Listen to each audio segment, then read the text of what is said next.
Did you know that social media and online dating have led some women to believe they can escape responsibility?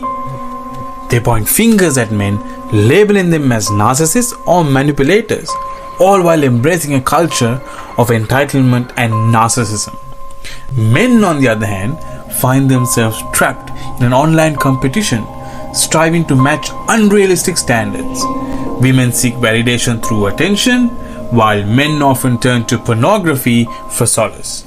Welcome to Eternal Amour, where hearts are aligned and confidence defined. Our society has become addicted to quick fixes, turning to adult content or superficial online personas to mask deeper issues. True connections and meaningful relationships are pushed aside in favor of materialistic values, like seeking perfection or wealth online, leading to profound loneliness and sorrow.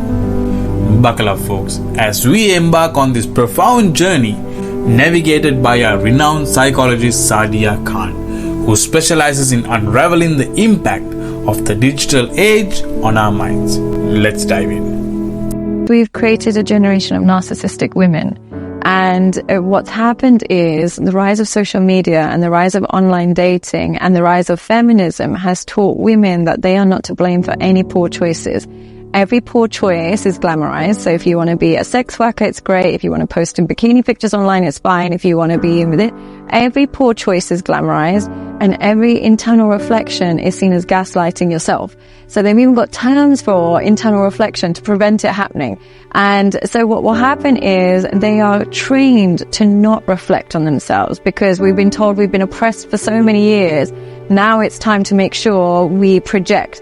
And so we don't take any accountability. And as a result, when we get into relationships, if we don't feel completely soothed all the time, he must be a narcissist. He must be a manipulator. He must be gaslighting. He, rather than I. And unfortunately, we've got an online market that caters to that wounded woman, that caters to that entitled woman, and caters to that narcissistic woman. And it's so wild to me that so many women talk about narcissism, but the society today is just catering to narcissistic women. If I post a picture online, a bikini picture online, there's nothing my husband can do that could compete with that level of accolade. Attention. Impossible. So what's happened is we've created a setup in society that means men have to compete with a level of validation they can't compete with. And if they go online, if they join Tinder, that night they can have so many more options than a man can because we've got filters and we've got all of these. Again, I really am privy to this myself.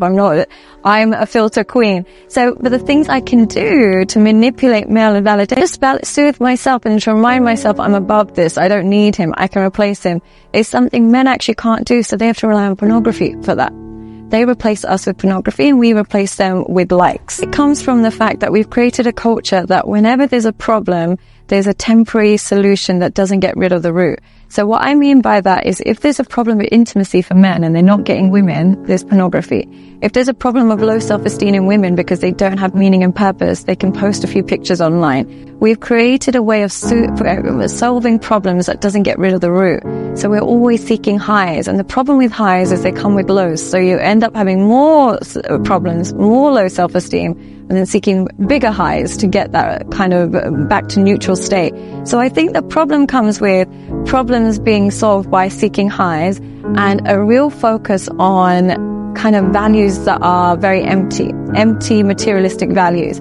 So you are a beautiful high value woman if you're really, really beautiful, and you're a high value man now if you are really, really rich. But there's nothing to do with connection and intimacy that now gives us status. And I think that's come from social media mainly. It leads to intense and pervasive loneliness, unfortunately, and it probably will only get worse. Unfortunately, until we wake up to the impact of technology, both on men and women, it's going to lead to a complete identity crisis, external kind of extrinsic values that don't benefit anybody, which then manifests in depression and loneliness, self-inflicted depression and loneliness. Yeah, when I say low depression and loneliness, it's not like I have a disease or anything. It's self-inflicted through poor choices.